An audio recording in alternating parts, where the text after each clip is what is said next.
Hello, everyone. Welcome to Tuesday Night Rheumatology. This is Tuesday Night Rheumatology, where we address the issues important to advanced practice providers. As you know, December is our Advanced Practice Provider APP campaign that has been so far very successful. The title of the campaign is Mission APP Partners in Care. We have a lot of things we've been featuring this month, content written by APPs for APPs, a lot about rheumatology. And specifically, we've been doing these Tuesday night rheumatology webinars on issues important to APPs. And I'll show you those with our first slide here. But, we're going to end our series tonight with this last session on comorbidity and management. I'm lucky tonight to be joined by three colleagues who really are interested and concerned about comorbidity and management. Before I get to introductions, I want to acknowledge our sponsors this month for this APP campaign. That includes AbbVie, Lilly, Johnson & Johnson, Novartis, and Sanofi. They've supported this APP campaign and these Tuesday Night Rheumatologies, thanks to them. Those of you who are tuning in, feel free to ask questions during this webinar by clicking on the Q&A box and submitting your questions. So tonight, we're our final night, our fourth this month. We're focusing on comorbidity and health management, health maintenance. I want to have everyone introduce themselves. I'm Jack Cush in Dallas, Texas. Vanessa. I'm Vanessa Hill, Birmingham, Alabama. And Vanessa, you're a nurse practitioner, correct? Nurse practitioner, yes, sorry. No, that's good. That's good.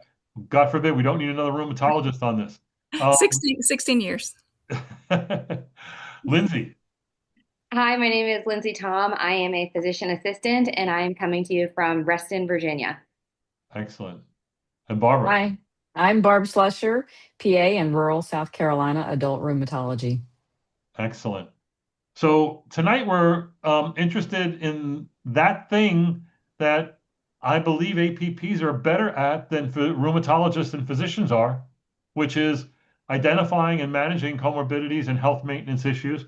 But that's up to you to decide, and I want to hear their interest and expertise. We do know that APPs are playing an important role in healthcare delivery. When a recent survey I did of a large number of rheumatology HCPs, I asked them the future of rheumatology and manpower issues is going to be solved by what? And they were equally split by saying training more rheumatology fellows, 46%, training and hiring more advanced practice providers, 46%. I think that's very telltale. We've had this shift towards incorporating more APPs into our practices and our and where we work. When we ask, this is a survey we did last week of nearly 200 HCPs.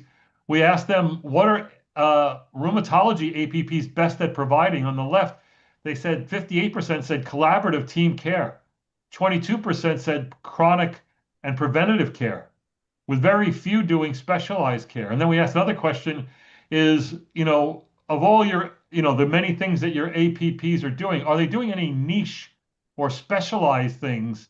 And they basically said no. 59, almost 60% said no, they're not doing any niche care. But there were, 24% doing telemedicine, 9% doing a disease specialty clinic, like 5%, 4% doing satellite clinics, and only 2% doing health maintenance clinics. And I think that's interesting, the sort of dichotomy we have here between very few doing health maintenance clinics, but on the other question, many are doing collaborative clinics and some are doing chronic and preventative care. What do you guys think about that, Barb? It's interesting. I really did like the statistics looking at 46% for, increasing workforce by physicians and then APPs. I think that's been proven over the last several years. And I kind of agree. I think we do a lot of collaborative team care. I certainly do that where I am now. I've worked in a couple of different places, Houston and now in rural South Carolina, which is very different. But I think this is pretty accurate. I think so. So, Vanessa, do you think that that small number of niche care health maintenance clinics, that what does that mean to Well, you? I'm kind of torn on this because I do believe that we probably do a lot more health maintenance than the graph shows, but we typically incorporate the health maintenance into our regular rheumatology visits. So Right. rather than having a special visit or, special clinic for health maintenance, I think that we, especially as APPs, end up incorporating health maintenance into our regular appointments. I know I do. I spend probably more time discussing health maintenance and preventative care than I actually use discussing the rheumatology condition. Yeah. So, you know, I want to know more about health maintenance and comorbidity. If you go down the list of core competencies for physician assistants and NPs, it's all the things that you guys are expert at, what you've been working on for the last, how many dozens of years that you've been doing this. But I don't think that this is a core competency. It's certainly not for us rheumatologists, the MDs that go through fellowship. Hmm. And when asked about this, I was doing educational programs 25 years ago on comorbidities in rheumatology, and all the rheumatologists said, "Oh, this is incredibly important. This is incredibly important." But no, I'm not going to do it. I don't have time. That's what Right. they have primary care doctors for. And then I show them the data that says, but your patients think you're the smartest doctor they see, and they don't go to their primary care doctor. Right. And now you're not paying attention to that. So the question is, how do we get around to making this an issue, especially when you look at the comorbidities, a lot of cardiovascular disease, twofold risk of malignancy, a 6 to 9-fold increased risk of serious infections in some cases, higher rates of chronic lung disease. We had a whole campaign on that 2 months ago on ILD, and that's just devastating. Mhm. GI disease comes about as a result of the nonsteroidal era, which is not so much anymore, but clearly life expectancy, these are things outside of the joints Right. that we have to watch and pay Well, attention to. from my perspective, I don't think that we could be good at specialized care if we aren't good at health maintenance.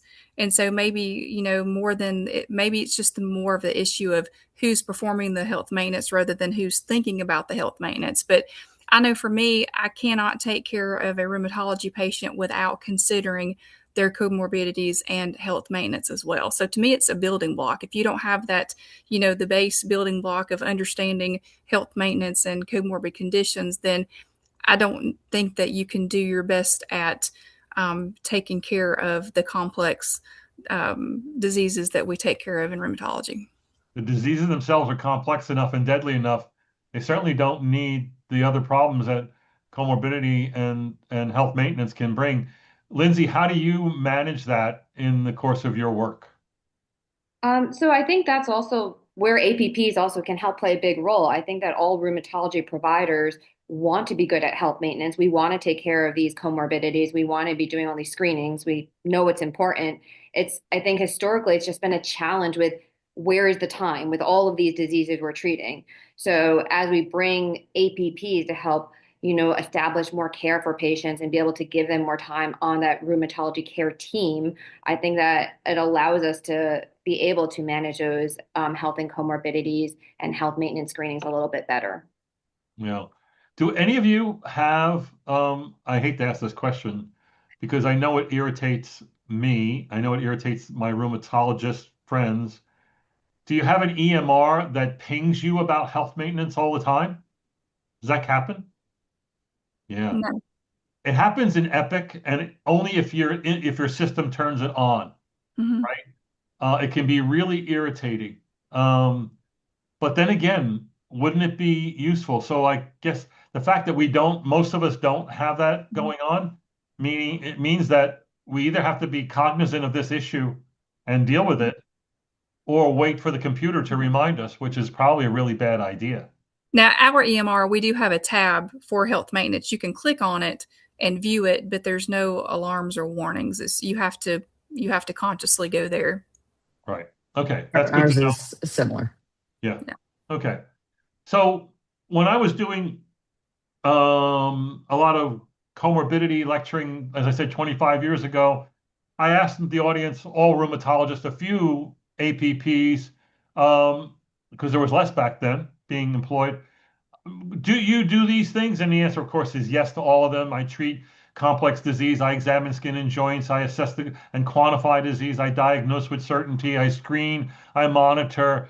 I do follow-ups based on their diagnosis or based on their therapy. And yes, because of all these, I have to do all that in either 20 minutes or 30 minutes, or God forbid, even less time. And I can bill for complex management at least a 99204, if not a 214, if not a 99215. And then I Mhm. ask the question, what about this stuff? What if someone's got a blood sugar of 148 or blood pressure of 165 over 88, or they're clearly overweight and not exercising, the BMI is over 30? Do you counsel them on diet, exercise, fitness? Mhm. What about smoking? Other than looking for tobacco stained fingers or teeth or the Mhm. smell on their clothes, are you asking about that and counseling on it? Should you start blood pressure medicine? Should you start diabetes medicines, or a statin in your clinic? Do you Mhm. mandate immunizations? And, obviously they all say, this is all important, but I don't do this. Mhm. That's what the primary care does this. And my Well, question, my question it's to good you, for the how has patients to this know. changed where you work?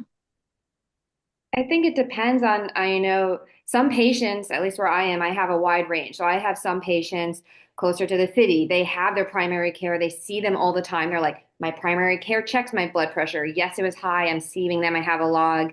They're aware I'm following up with them. Whereas I have other patients who maybe travel over an hour to see me and they say, oh, my blood pressure is high. Okay, no big deal.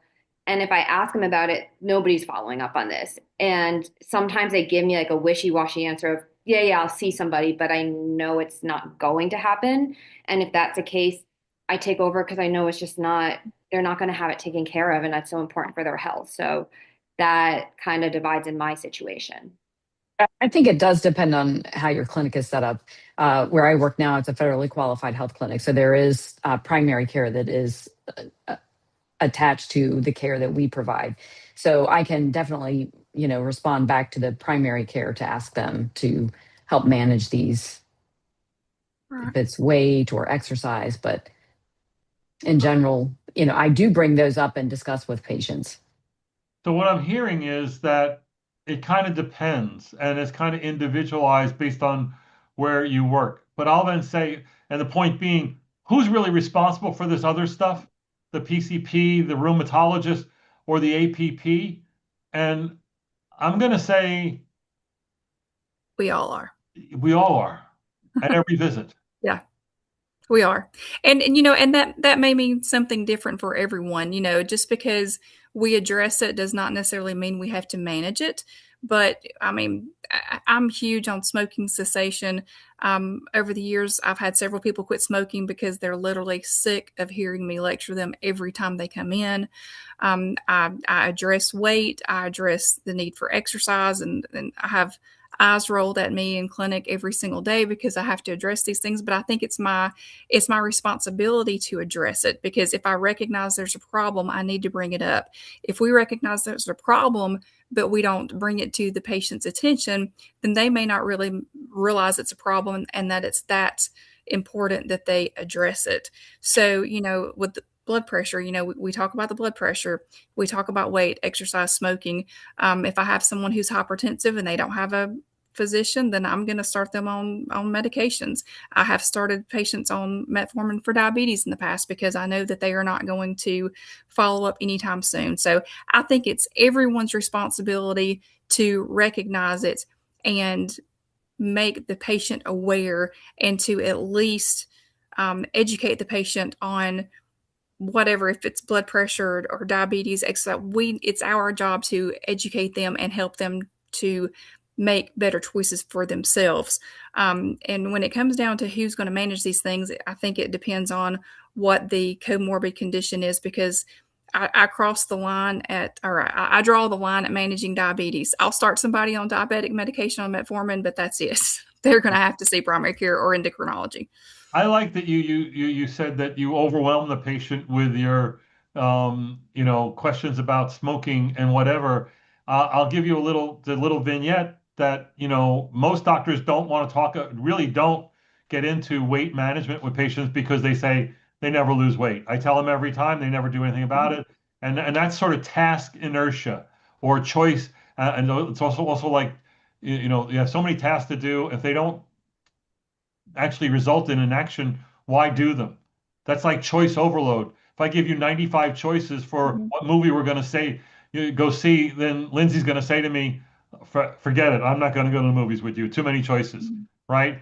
And but the data is very clear about weight loss, and I think it's the same for Mhm. smoking cessation. While you, on your end, the advisor says it doesn't really work.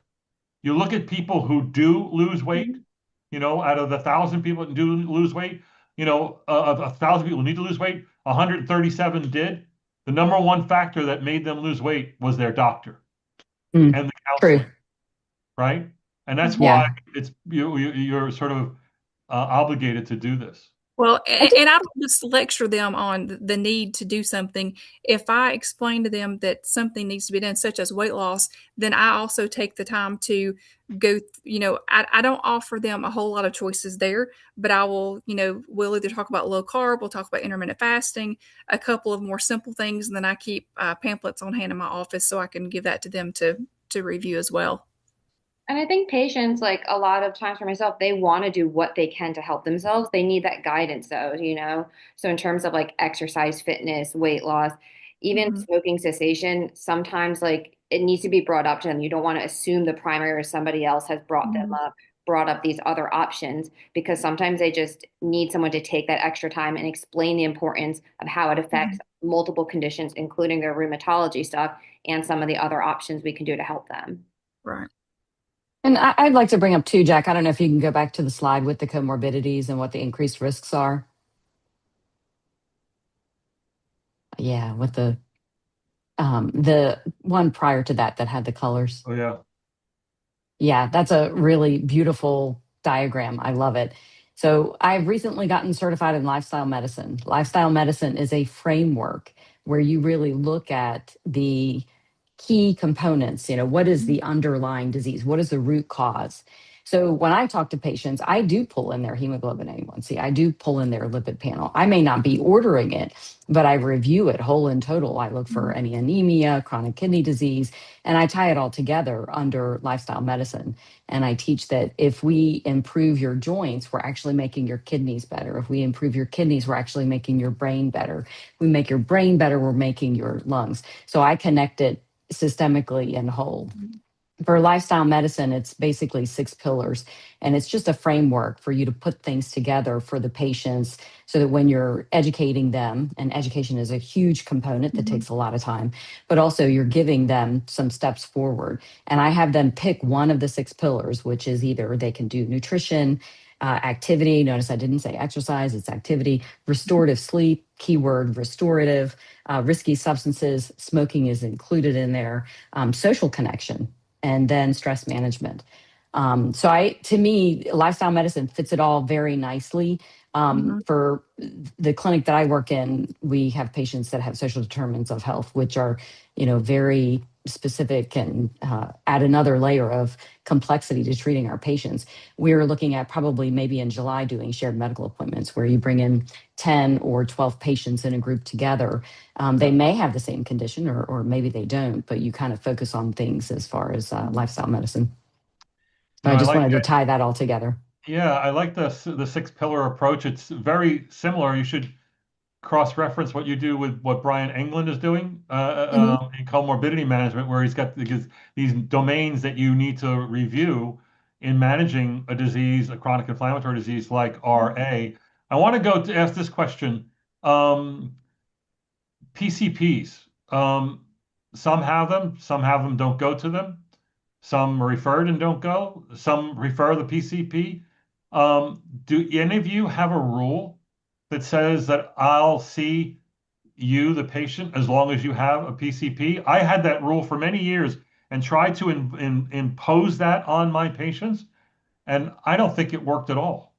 We don't have a, We've I was going to say, I just feel like I lose certain patients because some of these patients just, they wouldn't go to the primary, then just, I wouldn't see them either and they wouldn't get the care. So, um, right. I encourage it, but we definitely don't have a rule. I mean, some people it's expensive for them to pay a copay also too. So you have to think about like having multiple doctors or time and depending where they're coming, driving, copays, other Right. things. So that also makes it Yeah. a challenge for them. But the consequences of not having a PCP are formidable. Yeah. Delays in care, delays in diagnosis, delays in institution of life-saving therapy. Mhm. Having an algorithm that is immediately evident when the you know what hits the fan with chest pain, Mhm. fainting, loss of feeling in my right leg, you know, you call your primary care, right? Yeah. But if you don't have a primary care, and so, this is a big issue because if we're going to make health maintenance and comorbidity an important part of total patient management for rheumatic patients, um, the patient needs to know the algorithm, and you need to be clear on what they know, and you need to be clear if that's going to involve you. I think the APPs are in line with I can take on this responsibility, but also draw the line like I'm not going to do whatever, right? I'll get you Right. started and then I'll make sure that you go to someone. But I think that Well, this PCP issue, it almost should be like a problem on the problem list. Has no PCP, mhm. is co-managed by a PCP. I don't Right. know. Well, our institution, we have attempted to implement the rule that you have to have a primary care provider to be seen in our rheumatology clinic. But like Lindsay said, it's really a double-edged sword though, because what you said is correct. What she said is correct. I have the same fears. I'm afraid if I don't take care of some of these things that they're not going to fall with primary care, either because they're just not going to or because they don't have a primary care provider. So it really puts us all in a tough spot. The biggest thing to me is a relationship with your patient. So to me, the better relationship you have with your patient, the more you understand everything about them, their social status, their home status, the more you know about the patient, the easier it is to care for them. But if you understand that your patient is in a very difficult social situation, then, at least for me, I'm going to go above and beyond what I would do for other people who are not in a difficult social situation. But understanding everything about the patient helps guide their care, not just rheumatology care, but the health maintenance issues as well. If you don't really understand your patient, then, I think that we may be trying to offer patients things that they don't have access to, or they're not gonna address because they have too many other things going on. So I'm just going to say the best thing is to build a good relationship with your patient so you can really understand what's going on in their life. Yeah, I want to start to take some notes here that we can share with our audience. Barb, the six pillars of what? It's the American College of Lifestyle Medicine. So it's lifestyle medicine, and it's looking at the root cause of disease. So we can prevent, reverse, treat. We're using all that terminology. Right. So we've asked the question about health maintenance measures. Seems like we're following health maintenance parameters. Does anybody do anything different other than hypertension, A1C, lipids, and weight? Thyroid. I'll check thyroid labs if needed. Okay. Um, and does it matter whether it's you or the MD rheumatologist doing that? No. Okay. Okay. Um, right now, a really hot topic in rheumatology and all of medicine is weight loss and obesity management with the advent of first GLP generation, second ones. generation GLP-1, right? And and SGLT2 drugs as well for diabetes. They both produce weight loss. Um, where's this going? And is that, let me ask you right now, have any of you prescribed a GLP-1 agonist for your rheumatic patient? I have for some of my patients, but it's Yeah, not me too. on a regular basis. And I'd say probably my bigger deterrent is just like prior authorization and like time and manpower to get the approval. So it's not because of the challenge with the prescription. And, we have so much time we're taking to get our other rheumatology drugs approved. I, we just don't have the extra time and ability and manpower in my office to also add on that effort for these weight loss drugs. So that would be our biggest deterrent. But I have for some patients who just really need it. And same thing as I mentioned before, they're not going to get it someplace else. And I know it would help not only their overall health, but also their rheumatology health. Right. Right. I have prescribed it in the past for patients who knew that their insurance would cover it, but their primary carers refused to prescribe it. Yeah. I mean, and morbid obesity is an indication. Mhm. Indication is going to continue to grow. Right. In the new trials, I mean, a recent one Mhm. in knee osteoarthritis looked really, really good with a second generation drug from Wow. Lilly. So, why not? Um, any other, like, how do you get your patients to change diet or to change activity, Barb? I really use a lot of the information that comes from the American College of Lifestyle Medicine, and our own American College of Rheumatology and the integrative guidelines recommend the Mediterranean diet. And there are many other medical organizations that recommend the Mediterranean diet. And I just try to explain that in a very simple term. It means that you're crowding out processed foods and you're crowding in more fruits, vegetables, nuts, whole grains. I have probably 4 handouts that I share with patients that go over how can you get more fiber in your diet, because that's the main issue is fiber. We're so focused on protein that we forget about fiber. And I would say the majority of our patients are fiber deficient. They are not protein deficient. Right. So that's where I focus mainly. I do give them an opportunity. I keep the circle that shows the different lifestyle medicine pillars. And I do ask patients, is there a certain area that you would want to work on? Sometimes they may want to work on smoking cessation. Maybe I feel that they may benefit from nutrition. But I think overall, for sustainable change, you have to start where your patients are.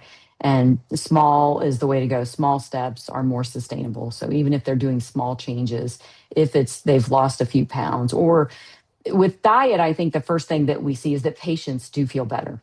They do feel Mhm. better. They have less achy joints and they come back. And that's a winner. If you can get them for that first step, then after that, they will come back. And we do have to tell ourselves that what we say does make a difference, because as you pointed out, a lot of people that stop smoking, they say, well, I stopped smoking because my provider talked about it. So I think just bringing it up and talking about it. But I do agree with Vanessa. You have to know where your patient is coming from. What is their culture? Where do they live? I live here in very rural South Carolina. We live in a food swamp. There is absolutely every fast food restaurant here, but there is very limited access to, quality, healthy food. So I have to take that into consideration when I'm, advising patients. Do you think patients, whether it's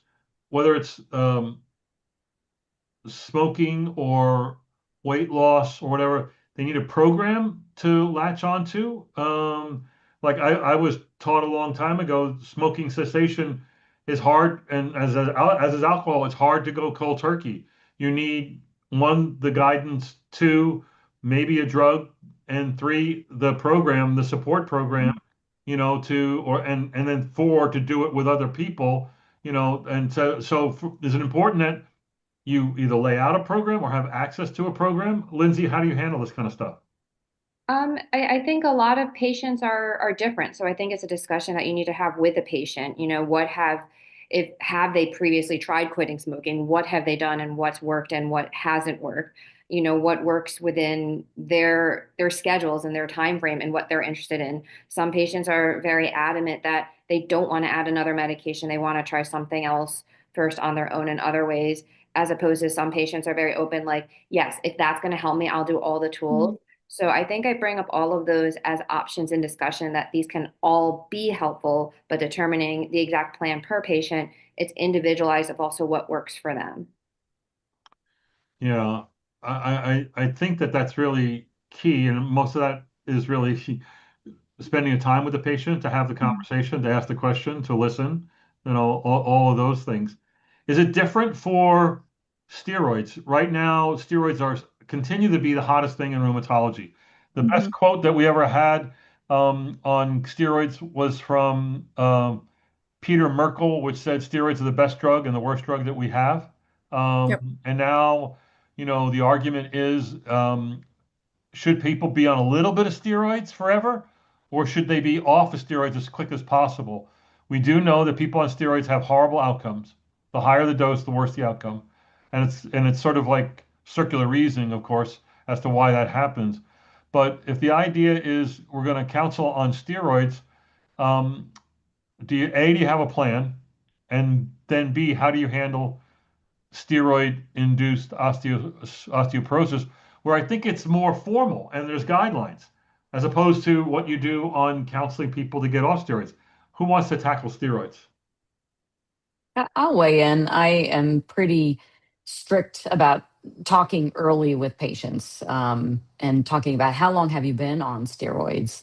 Have you tried to taper before? It's almost the same conversation you have with smoking cigarettes because it is important to know.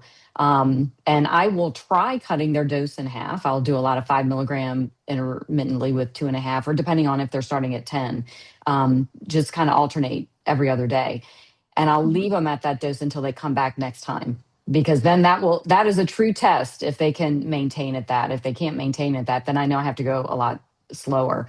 And I explain to patients what the risks Mhm. are, and I have a printed sheet that goes over steroids so that they know what the side effects are, because I think they're confused sometimes that their other, biologic medications have much more side effects than the steroids do. So I think part Mhm. of it is educating them and then letting them know that every milligram makes a difference. So I have patients that are on 4 milligrams, but it's not five. And if Right. I Right, have somebody on 2.5, it's not three. right. So I tell them that every milligram makes a difference. And I think just, us having that conversation about, how's your joint pain, always checking in with them and letting them know they can go back to that dose if they need to, whatever that highest dose was. But I think if they feel comfortable with us and they have rapport, that, Mhm. they feel comfortable and supported that they can do it. Self efficacy. There Right. you go. I think also when I start, I mean, steroids are great until they're not, and I talk to patients about, these potential side effects, but I also go into even when we're starting patients on steroids, sometimes we temporarily have to use it as our choice, but have you had a screening bone density scan? When was the last time have you had it done? Do you have diabetes? But even if you don't, like, do you have someone checking your A1C or your blood sugars? It kind of goes back to we hope that someone has a primary care, but if they don't and we're putting them on steroids, it's probably good for us to have that baseline to know what we're dealing with too. So it is being monitored. We're making Yeah. sure that the steroid's not causing them more problems, even if we're trying to taper off that Right. steroid. I think the oral prednisone is such a common drug use that patients just have a false sense of security when they're taking it. It's like it's so common that it must be safe. So I do think that a lot of it is education. We do have to make sure our patients understand that it's not the safest thing to take long term, and it's hard to get patients to really understand that and accept that if they've been taking steroids for a long time. I always say in my teachings that all steroids come on an expiration date, meaning if you're going to start it, the person who's starting it, needs to know when you're stopping it. Mhm. Because if you don't have that mindset, and then Barbara's idea of scare them crazy with all the side effects of steroids, they're never going to get off and whatnot. So, but about steroid-induced osteoporosis, isn't that different because we have guidelines? Do guidelines help, Yeah. Lindsay? Yeah, I think guidelines help. I mean, it gives us more, direction in terms of making sure we're trying to prevent the osteoporosis if we're having patients on steroids being, more aggressive with treatment. But it's also making sure we're still getting even things like screening bone densities, monitoring their baselines, knowing their history, even maybe prior to starting steroids, where they are as well. Yeah, I think that's important. It's important that everyone know those and whatnot. Um, about smoking, Vanessa, do you have a plan that's different than what I said, which is my counsel, a drug, a Right. smoke enders program, and doing it with someone else? Do you have another way of doing that? Well, I also offer them, there's a 1-800 quit now you can call. You can also go to the CDC website and get information there. But patients can actually get free medication to help quit smoking. And they can also get some counseling through that program as well. But one thing I do with my patients is I try to get them to equate their pain with their cigarette smoking. I mean, literally, just like I did with sugar, sugar's poison, your knees hurt. The sugar's poison that's causing, this weight issue and causing inflammation and contributing to your pain. I tell them every time you think about your knee hurting or your elbow hurting or your hands hurting, every time you smoke a cigarette, you need to realize that you smoking that cigarette is contributing to the pain that you're having, the stiffness that you're having, all this inflammation that you're having. And I do believe that that has helped with a lot of my patients to quit smoking when you really get it through to them that the cigarette smoking is very bad for their health. And you know, everybody knows that smoking can cause lung cancer, but patients don't really equate their other diseases as being related to smoking or understanding that smoking can aggravate the disease process and causing them to be a lot sicker than they should be if they weren't smoking. Do you? I would I want also to ask. Go ahead, Barbara. I would jump in and say that I also educate patients that cigarette smoking is just as addictive as cocaine or heroin so that they understand. And I generally tell them you will need some kind of help, usually to stop smoking, if you've already tried and you failed. So I do talk a lot about the data shows that if you use a medication such as Chantix or Zyban, that you can also use the nicotine replacement along with it. And those people who use those combination really do better. Right. And then I also tell them that the cigarette smoke, the nicotine is doing something for you. It's not that you're just smoking because you enjoy smoking. It really Mhm. is having an effect in the brain. So I Yeah. explain that as well, so that I want them to know that I support them and this is Mhm. serious. And I do want Yes. them to stop smoking, and anything that we can do to help them be successful, I'm in 100% to help them. Yeah. Does anybody have any insight as to the frustration I have when I tell patients, your rheumatoid arthritis is caused by your smoking. Your rheumatoid arthritis is made worse by your smoking. Or your rheumatoid arthritis was caused and made worse by your obesity, ergo your diet. And I can't get them to change those things. But if I Mhm. told them their rheumatoid arthritis would get better if they knocked out red meat, half the people would do that. So, I think it's the difficulty of helping people to manage a new chronic illness that's Mhm. unexplained, and they're looking for easier or mentally digestible solutions, and diet can be one of them, meaning if I can eliminate something on my diet. I don't want to go crazy and try to lose 70 pounds when I need to lose 100. It's just very frustrating and that you can't get them to stop smoking, and I must say, rheumatologists are very good at discussing smoking. I don't think Right. we're very good at discussing exercise. Just increase your exercise. Mhm. What does that mean? Um, Well, I actually have a conversation with my patients, especially the ones that seem to be refractory to multiple treatments. I have had the conversation before where I literally tell patients that, I've done what I can do. The rest is up to you. mm, You actually have to take responsibility. There's some things that you are going to have to do for yourself that I cannot do for you. And, this disease is not going to be managed optimally if you do not do some things for yourself.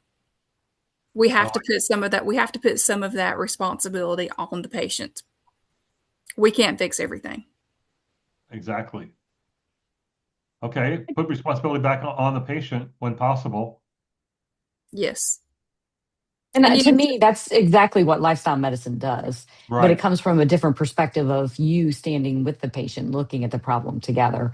So I Right. think it gives a nice package of putting things together.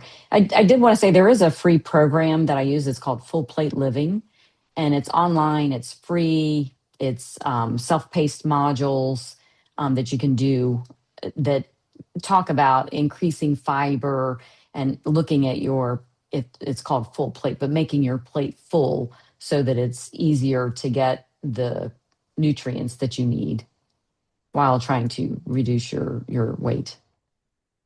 That's useful. I'll put that in the notes. That's I think really great. I want to just talk about a few more of these issues. I think that we do spend a lot of time talking about weight and nutrition, about smoking and smoking cessation, and about bone health. I don't think the other things I don't have highlighted on the slide, I don't think that we're doing very much on or anything really great. Anybody want to address, what else we should be doing in health maintenance and comorbidity management?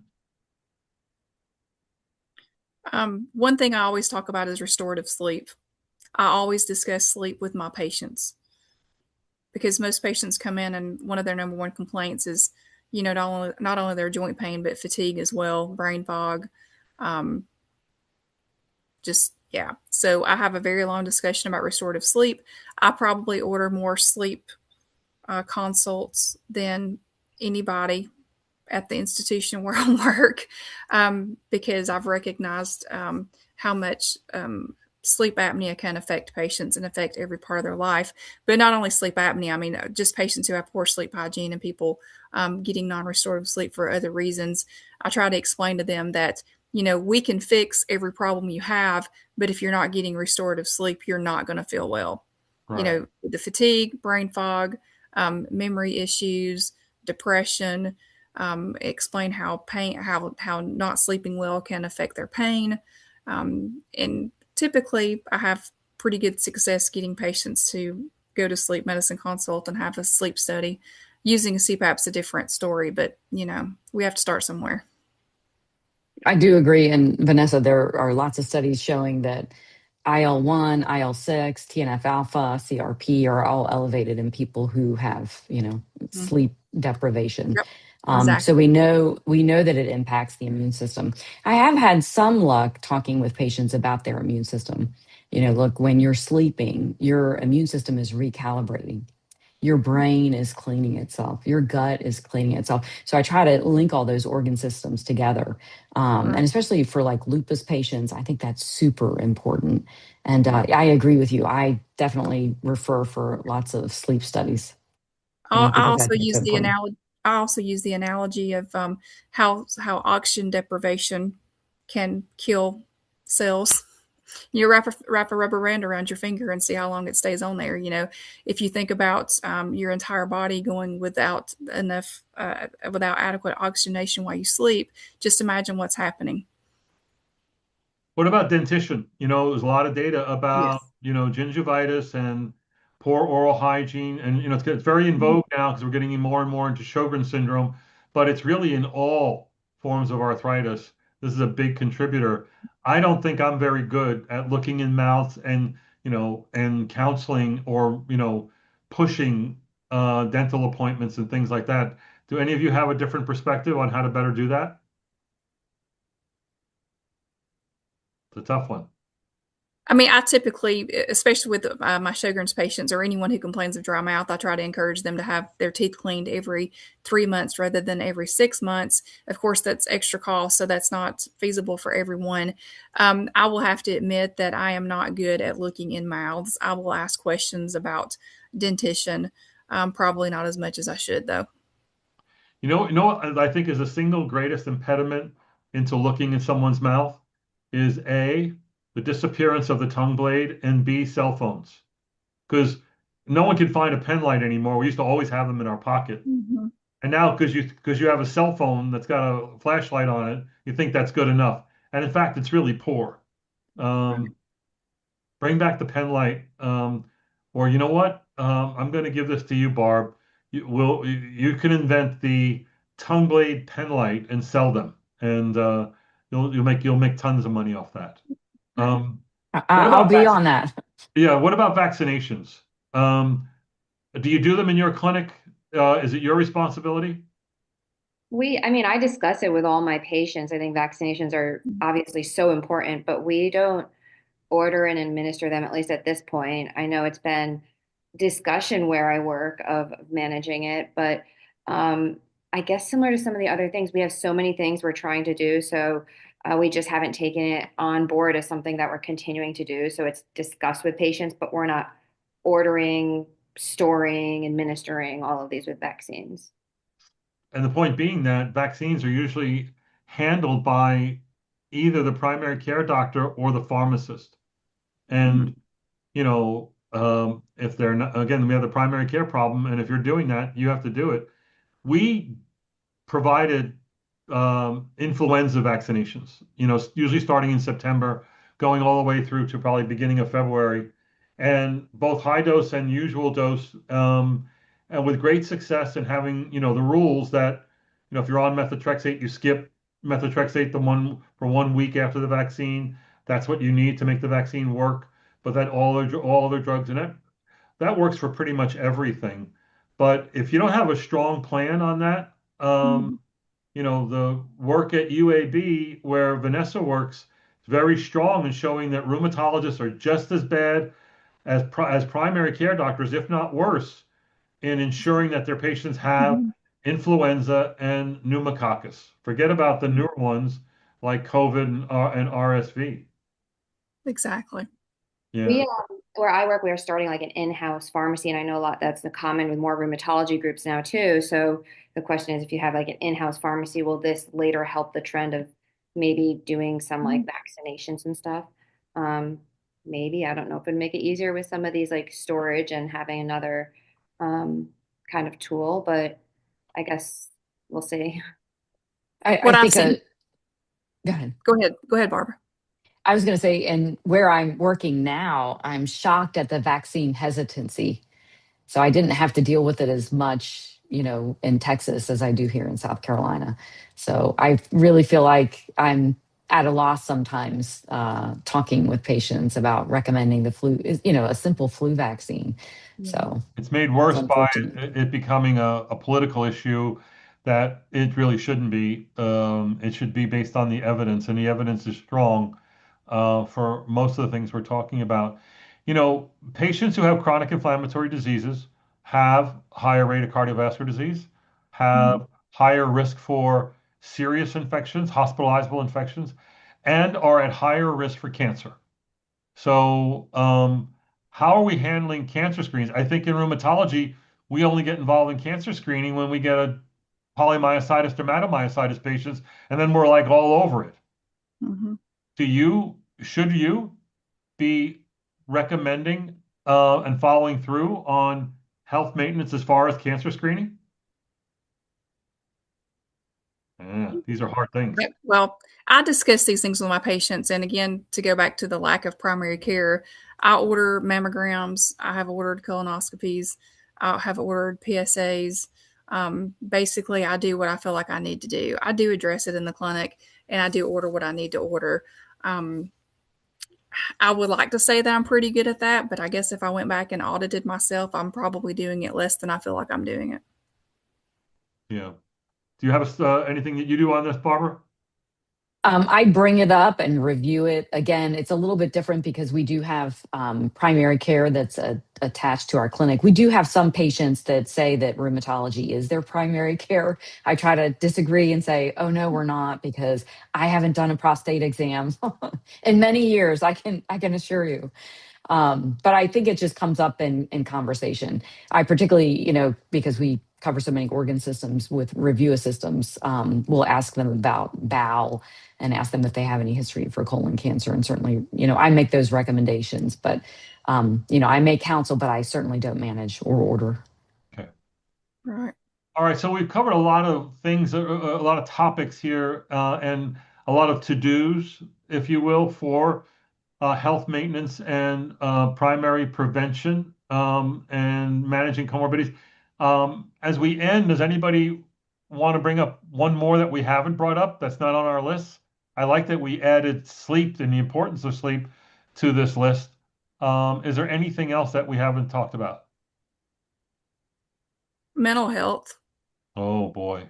Now I really cannot address that. I do well, I do address it. I can't help people there. I feel like I need to go back and add on another degree because I think that most of our patients who have chronic illness have some degree of at least some degree of depression, maybe, when they're first diagnosed. But I do believe that it's very important to address mental health in our patients who have chronic illness. There is a bidirectional relationship for sleep and Yes. mood Yes. disorders, inflammatory arthritis, and sleep, and All depression. that. Yeah. Yeah, depression can be Yeah. detected. I think it's like 5 years. Some of the studies have looked forward 5 years. So you can look at patients that are depressed that have an Yeah. increased risk for developing inflammatory arthritis. So it is truly bidirectional. And, I don't know what the mechanism might be there, but it's very interesting. Something that I Well, think we need to watch. I've, I have always said that rheumatology is one of the. I think it's the only specialty that has to address all organ systems. We have to address the entire person. We do not get to pick and choose one organ system. Yeah. That is one benefit where I work at an FQHC. We do have very good behavioral health resources. So that is very different than working in a private practice because I can make the refer. I can get a same day mental health referral, which is very nice. That's great. So if you visit New York City and you have the pleasure or fear of going on a subway, you'll hear frequent announcements that say, if you see something, say something. I think that really, really applies to mental health. Yeah. It's gigantically important, and it will kill all outcomes in rheumatology. Doesn't matter the disorder, it will kill all outcomes. They're untreatable, unmanageable, and whatever. So, you know, call it what it is, and walk them over to either the psychologist's office or the psychiatrist's office and tell them, if you don't like, it's like getting a rheumatologist. If you don't like one, get another. There are plenty in business who can help you. So. Uh, I want to thank our discussants for a really great session.